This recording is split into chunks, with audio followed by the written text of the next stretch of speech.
Hello, and welcome to another episode of Collective Conversations. I am your host, Mike Brewer, and I am extremely excited about today's episode. Our guest has served in the multifamily space with absolute undying passion and relentless drive. He is dedicated to the multifamily professional as a facilitator in the arenas of leadership, sales, customer service, technical training, performance consulting, and talent development. He is also a national speaker available for keynote presentations and other motivational speaking engagements. Steve Wunch, he is the Senior Director of Business Development at Leap Easy. Steve, welcome to the show. Thank you, my friend. It's nice to be here. I'm, I'm so excited about this. I know we were talking before we hit the record button. It's been about, I don't know, let's just say it's been a long time since we spoke last. Tell us, why don't you tell our audience, we have listeners and viewers, just a little bit about your multifamily story to give us a little bit of context for conversation. Sure. Yeah. So I've been it's almost 30 years, 28 years this year in the multifamily space. Started off as a leasing consultant in Atlanta. I had just come back from singing on a cruise ship, and my roommate had skipped out. Walked down to the office to talk to the manager and said, I'm going to be late with my rent. I don't have a job. And she's like, you should lease. You'd be really good at this. And kind of that. I had done a little bit of leasing prior to that. And I thought, well, yeah, maybe that's a good opportunity. And here I am now, 28 years later, still singing the praises of apartment living and trying to inspire people to do their best every day. And, I couldn't be happier. Isn't it? It seems like to me, you and I both have been doing this sort of an equal amount of time, but generally speaking, most people that go to work in the multifamily space have a story that is strikingly similar to the one that you just told. Yeah. You don't grow up as a small child thinking, someday I want to be a property manager. You fall into it, and once you take the fall, you are stuck. Unless you somehow manage to wiggle your way out. I don't know how, but yeah, most everybody I know came in the same or similar way. I think the second part of what you said is equally true. Once you are here and once you understand what you are truly doing in the multifamily space, in other words, providing a home to somebody, you get sucked in really quickly and you fall in love with it. Is that fair to say? Or you realize really fast that it's not the right fit for you, and you're gone. And blessings to those who have taken that journey. But yeah, I mean, if you love making a difference, and that's what really got me hooked, is somebody walks through your door and they're in the middle of probably 5 or 6 of the 7 most stressful things that happen during somebody's life, and you have the opportunity, man, to have a huge impact, depending on how you show up. And I've loved, I've got stories where people would come up to me like 8 years after the fact and be like, you showed me an apartment 8 years ago, and we didn't lease with you, but you were the nicest person that we saw. And I mean, that happens all the time. And it's such a great opportunity and such a big responsibility. I don't think people realize when they first tread into the pool of multifamily that you're in for an adventure. I know a lot of our listeners might not realize this, but now even there's programs at UGA and Virginia Tech and some really reputable universities have programs in multifamily real estate, and you can get a degree now. And I think it's just amazing to have been, before that time, making our way and trying to make a name for multifamily. And you've been such a great proponent for our space. I really love your messages, and I want people to know it's a great opportunity. It's a great career. You can go anything you can do for a Fortune 500 company, you can do in multifamily. And don't just sell yourself short on being a groundskeeper or a maintenance tech or a leasing consultant or an assistant manager, the most underappreciated job on the planet. All the responsibility and none of the kudos. those poor assistant managers. I love you guys so much. Here, I'm going to sip to you here. It's so true. I have to key off of something that you said. Uh, Huge impact.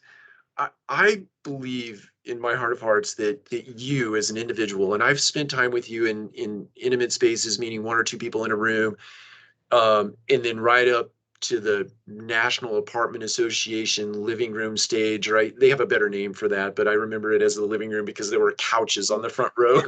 Yeah, living room learning. Yeah, Living room learning. yeah. But it was the big kind of opening of NAA several years ago. It was in San Diego, and you were actually on a panel.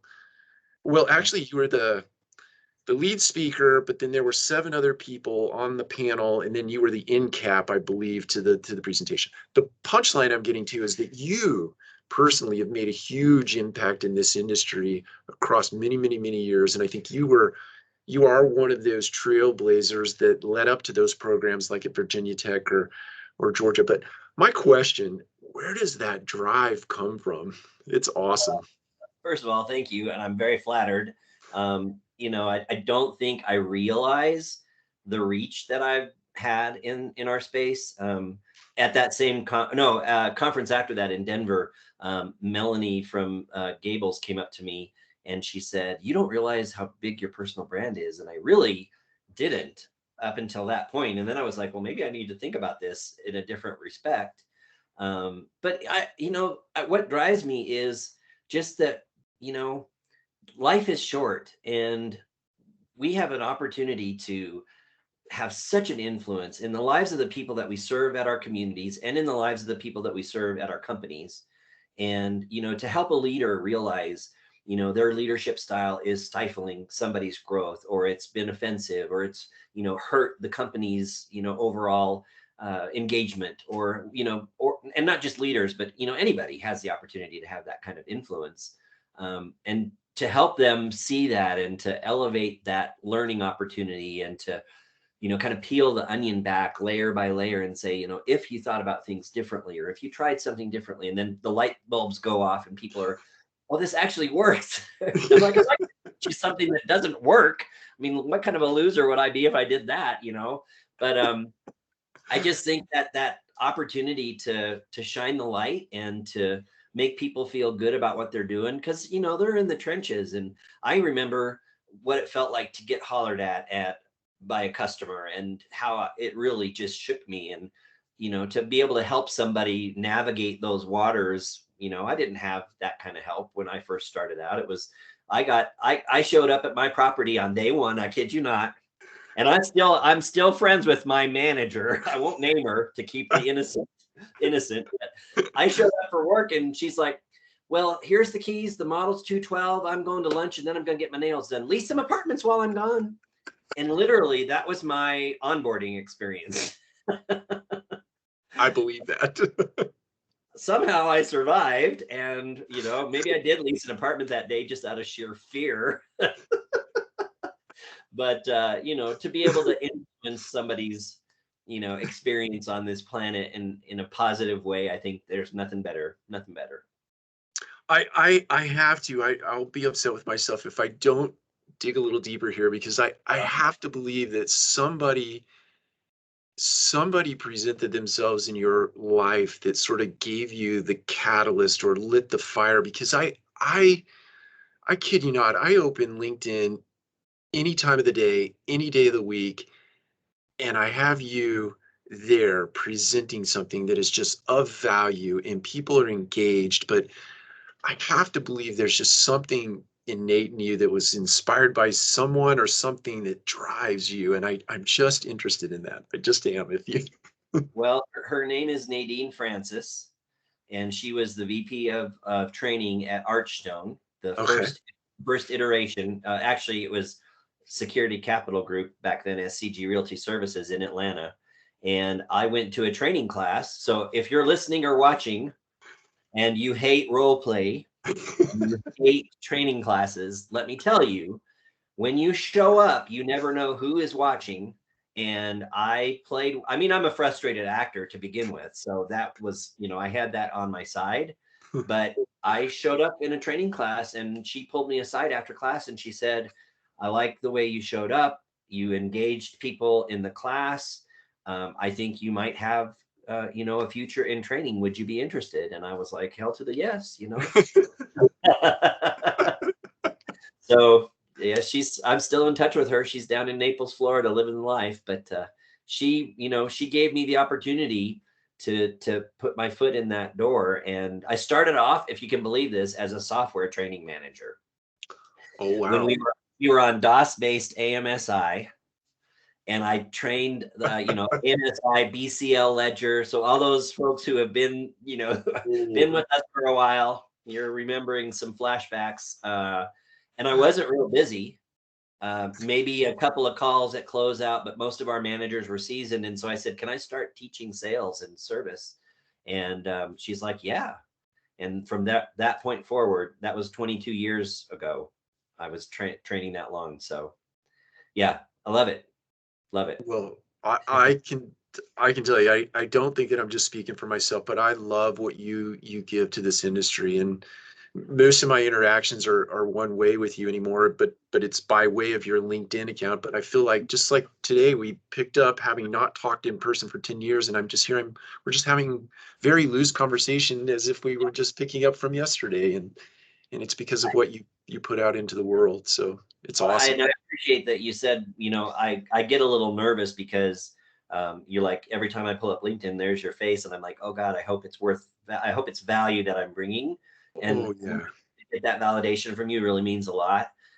We were just at OpTech, and I had a booth there with my team at Leap. And I probably had 15 or 20 people come up and say, hugging me, like, I love your stuff on LinkedIn. And my team was like, what in the world are you doing? And, so I think, that's one thing that I'm really passionate about. And you may have seen some posts from me today that kind of ignited the fire in a few people. But, LinkedIn is a powerful network. It's a powerful tool.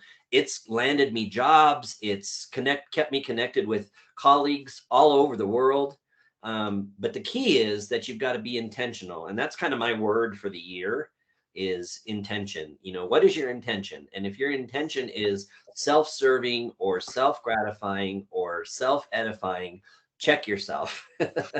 Because what it really takes to be successful in that arena is stuff that brings value to other people, whether it's, just watching their work and following what they're doing and encouraging them, or, sharing things that you're going through, or things that are happening in your professional career that will hopefully help inspire other people. But I want to be intentional. And so when I'm like trying to prospect, because we use LinkedIn a lot for prospecting, as do a lot of companies, but I'm like, I'm not going to right out the ballpark ask you to connect and then hit you with the pitch, because that just curls my skin, curls my toes or my teeth or whatever it curls. But I'll follow you, and I'll watch what you're doing, and I'll encourage your growth, and I'll praise your team, and I'll really begin to build what I call a virtual relationship with somebody through that platform. And until I feel like it's the right time and I've really gotten my foot in the door in terms of a relationship, that's the only time I'll start to say, would you be interested in hearing? Because based on what I'm seeing you post and following your team, I think that we might have a solution that would work for you guys. So It's I have to tell you, just from being on the operator side of this equation, the operator vendor relationship, I will tell you, I respect that so much more. I mean, just to speak, recently you were in Atlanta. I think it was the Atlanta Apartment Association trade show. yeah. And you asked me, I unfortunately I couldn't be there that day. I was doing something else. I can't remember what it was. It doesn't matter. But you reached out and you said, hey, if you're in or you're at or whatever, I'd love to talk to you. And it was just a soft introduction. But the miles that you went before you asked that question were so important to me that if I could have been there, I would have been there and absolutely given you an audience, and not just a token audience, right? It would have been a real engagement. Yeah, I believe that. Yeah. Versus the person I saw your post today. It was so well said and so right that, to use your words, the pitch, you can't just pitch on the first. You just can't do it. Yeah. Well, and I'm not a salesy guy. I'm a relationship based sales guy. That's what I've been teaching for 20 some odd years now. Is, you build relationships with people, and they may not say yes, but they may know somebody who will say yes if you That's right. do it the right way. If you do it the right way, that's the key.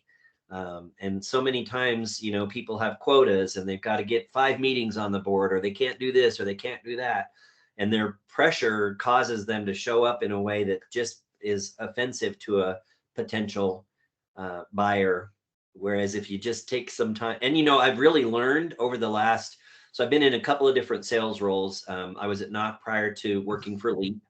And I've really learned that the sales cycle in multifamily is very, very long. And True. it's long for multiple reasons, because you've got owner operators who can make their own decisions. That's right. You've got third-party managers who have to get the buy-in from 17 different ownership groups. True. And you've got folks who, we've never done it that way before, and we don't like change, which is very prominent in our industry. And so learning that piece and helping my team to see, my boss, Adam, says it's a marathon, not a sprint.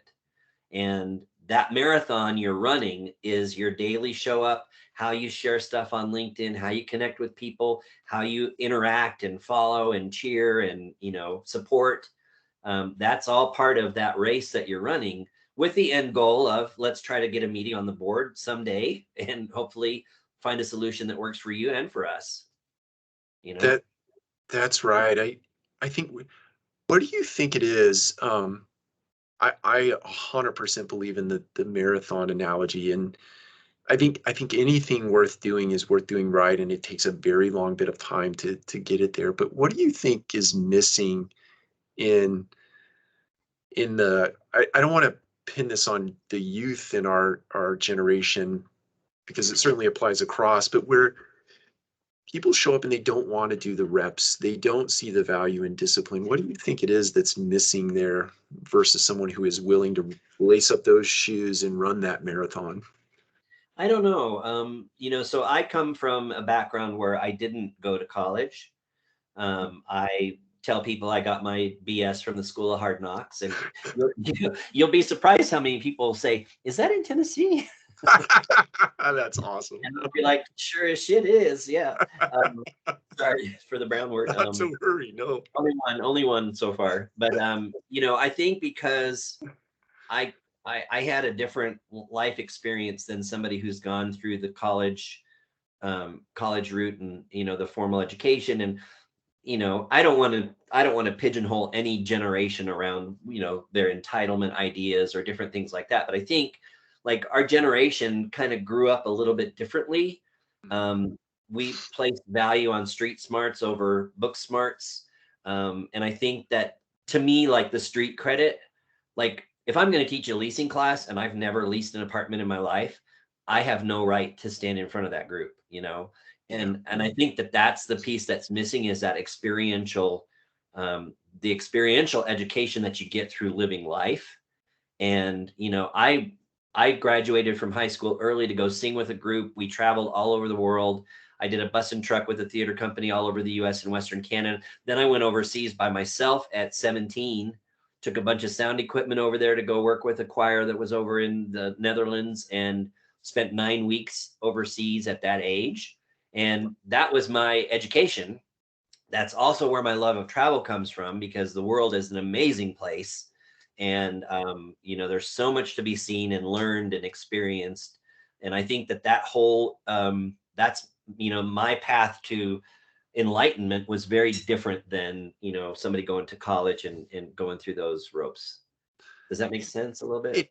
It truly does, and I think it brings up a really good point, and maybe this is a little bit of a segue, but it's I neither do I have a college degree, and I think for many years I told myself a story that at some point I would cap out in this industry in terms of role or responsibility, and it was because I didn't have a college degree. But you're our audience, you're looking at two individuals who don't have college degrees, but who have realized a fair amount of success in this industry. So there is no the only cap you put on yourself is the cap that you put on yourself, right?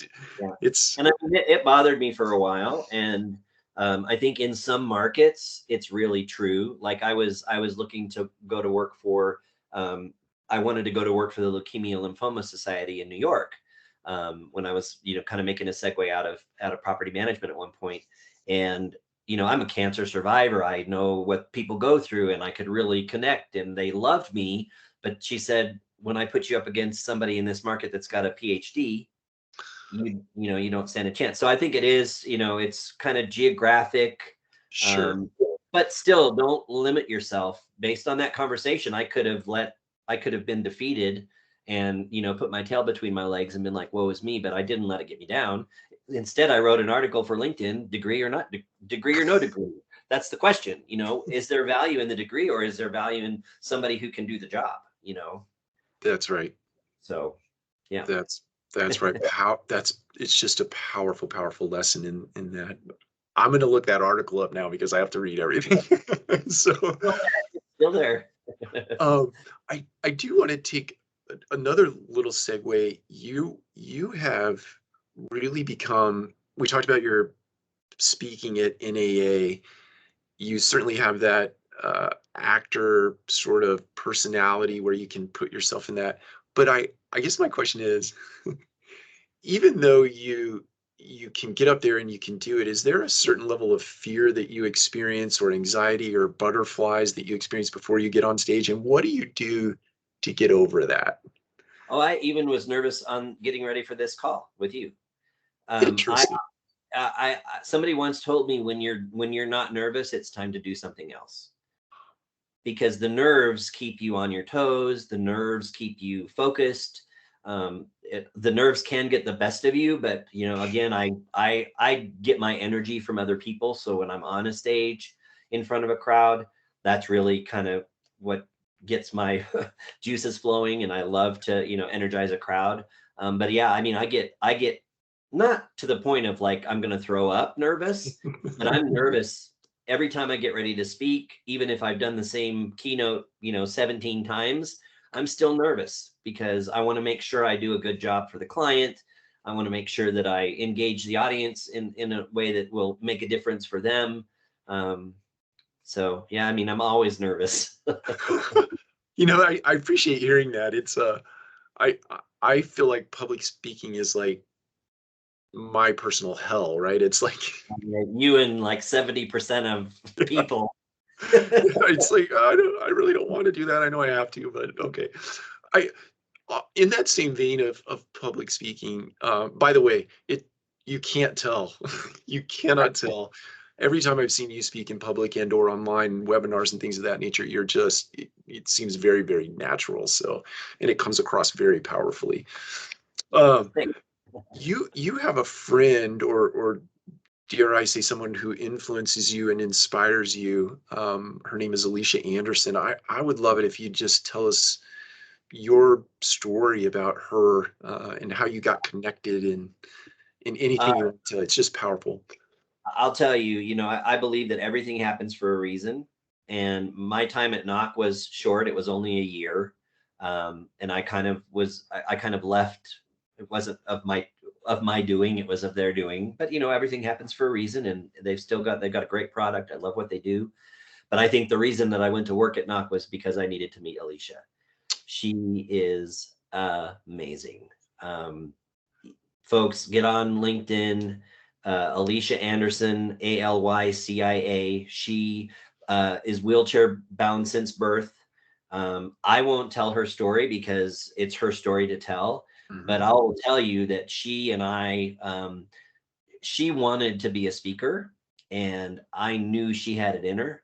And so I've been for the last, and she'll vouch for this too, the last probably up until about 4 months ago, really pushing this mantra in front of her that says everything you want is on the other side of fear. And so, you talk about, being afraid of public speaking, and, like 70% of our listening audience is freaking out right now if they had to get on a stage. But like everything she wants, everything she was designed to do on this planet, is just on the other side of that fear. The fear of, I need a paycheck, the fear of what'll I do about benefits, the fear of, ooh, going out on my own and look what happened with COVID. I mean, so many voices could sabotage what the universe has in store for her. And so I've tried to be that really loud voice saying, go for it. You can do this. This is what you were meant to do. And she's got a whole band of supporters. Her message is around diversity, inclusion, and equity. She's got a couple of different platforms. One is the Heart of Inclusion, see me before you see my disability, the person first. She's got a platform around disabling ableism. She just posted today, which had me in tears, a video about her story. And you guys need to see it, because there are so many people like her that have been not discounted, but like they haven't had the same opportunities because we're so stupid in the way that we approach how we build a property or how we create access for people in terms of transportation and all the different things that life entails for somebody who's in her position. And she could have been like this nasty naysayer and woe is me, but she's chosen this path of enlightenment and inspiration that is just absolutely freaking the most amazing thing that I've seen in a long time. And anytime I get the chance to promote her or sing her praises, I will do it. Her husband, I posted on her post on LinkedIn today, and her husband said, "You are a true mensch." So I got online and I'll do it right now too. I got online and I actually looked up what is a mensch, because it's Yeah, I have no idea what it is. so the meaning of a mensch is a person of integrity and honor. And like for her husband, like I'm telling his wife on a public forum, I love you, I love you, I love your message, I love what you're doing. And he's like, you're a true mensch, which is prince, a gentleman. I looked up all these other words for what does it mean, and because I want to make sure it was a good thing. Yeah. Right. I think we've got the elf on the shelf, and then the Jewish community has the mensch on a bench. So I think it's a good thing. So Yeah, that's not. She's amazing. You guys have got to check her out. And Mike, you got to get her on here and have her talk. Oh, I would love that. If you provided me an introduction, we would do that in a heartbeat. And Yeah, done. that is awesome. I really appreciate that. We'll really gear up for that just to make sure that it's of value for her, because that message is incredible. And to C's point, please go, and we'll link up in the show notes. It's you just have to see it. It's incredible. Yeah. Incredible. And so again, there's another example of how you can use a platform like LinkedIn to share a message that inspires and brings value. That's the key. Everything she does brings value because she's giving people insight into an experience that nobody had, not a lot of people have had, and that brings a lot of value. So That's right. If I could bring that back a little bit to you specifically, and the remark I made about seeing you every time I open LinkedIn, I will tell you the thing that inspires me the most about what you post is that I'm making this up, but it probably is somewhat true. 90% or 95% of what you post is about other people. It brings to mind the Opportunity Wednesday. I think, I don't know if that's your. I just started that today. Yeah, right. I open that, I see hashtag Opportunity Wednesday, and I'm like, there he is again, promoting other people, and it just is refreshing, because there is, when you just scroll down through any feed, be it Facebook or LinkedIn or Instagram, it's not always that. It's not always someone promoting or being in service of others. Well, I think that's probably part of my success. And I've said it for years, I'm only as good as my audience. And if my audience isn't getting what they need, then it's my fault, and I need to step up. And I appreciate hearing that feedback, because it means a lot. I do like to promote other people. I am terrible ask anybody. I hope my boss isn't watching, because as a salesperson, this is like career suicide. I'm like so bad. I'm so bad at self-promotion, but I have no qualms promoting others. And in doing so, I think it's elevated my presence to a new level. And I think that I really I really appreciate that. It means a lot to me. Yeah, keep it up.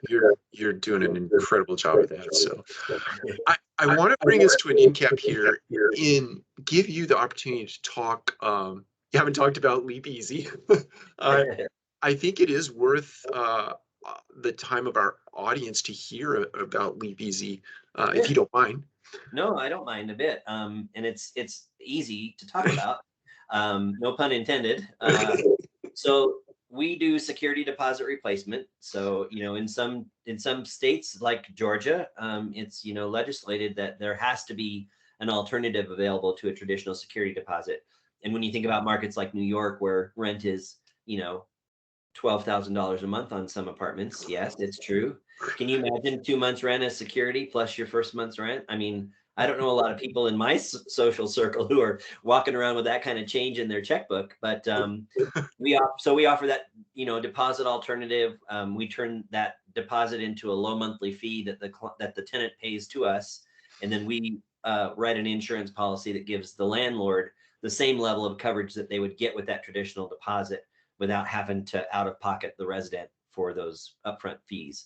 But the thing that got me to come to work here is we have a product called Agile Rent Guarantee, where we co-sign leases for students, foreign citizens, people who have marred credit. Like I got a divorce and my ex trashed my credit and I'm having a really hard time qualifying for an apartment on my own. Well, we become that kind of institutional guarantor.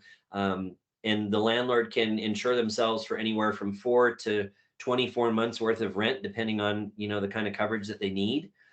The tenant pays us a premium upfront for that insurance policy, and then we underwrite that policy and provide the landlord with guaranteed rent for 6 months, 8 months. I did a 10-month policy for somebody.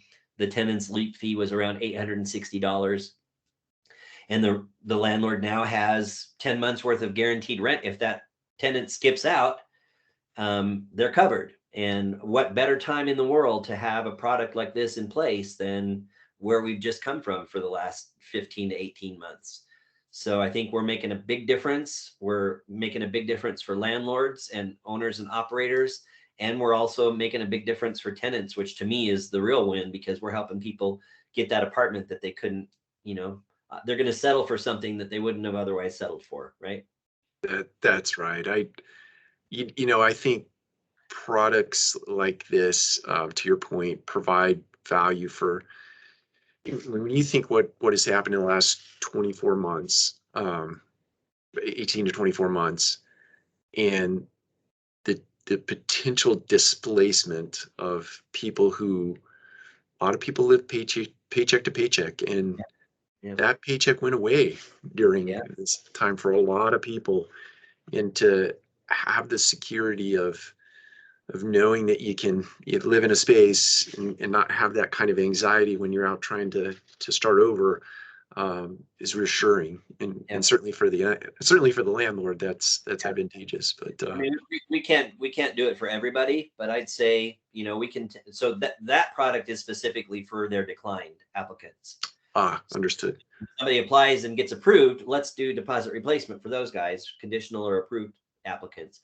And then for folks that are declined, if it's because there's a mar on their credit, or I don't even know if leasing teams know the reasons why now, but they can refer them to Leap, and the tenant can apply on our site. There's no cost involved at that point to apply. And then, once we get them approved, then it's a done deal. And, there's no cost to the landlord at all for our service. And that's kind of where the sale gets weird, because they're like, wait a minute. So wait a minute, where's the catch? Did you say zero cost? Yeah. So, I mean, we don't have to worry about budget season or any season, because our product is free to the landlord. The tenant pays for our service, and we do really well. We do really well in the student sector. So if any of your listeners are operating student communities. We own that space pretty much on both ends. So good to reach out, Steve at leapeasy.com or www.leapeasy.com. We want to make it easy for the tenants to apply. There's lots of FAQs on our website. So if folks want to do a little self-education, they can, or they can just reach out to me. I'm happy to tell them a little bit more.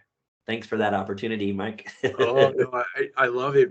Full disclosure, we're not a client, but I'm interested, very, very interested, not only based on this conversation, but other where I've seen that shared before and seen you speak about the product. So at some point we are going to hook up in person and we are going to talk about it. Yeah, well.